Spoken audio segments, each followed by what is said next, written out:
পুলিশের গুলিতে আবু সাইদ নামে এক আন্দোলনকারী নিহতের বিষয়টি তুলে ধরে আরেকটু প্রশ্ন করেন মুশফিকুল।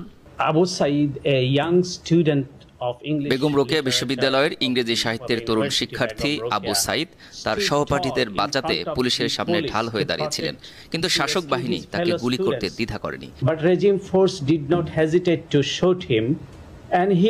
এমনকি সে বুঝতে পারেনি যে তার বন্ধুদের উদ্ধার করার চেষ্টা করার সময় তাকে গুলি করা হয়েছে। এভাবেই উপহাসের নির্বাচনের আগে থেকেই শেখ হাসিনা তার শাসন ক্ষমতা ধরে রেখেছেন।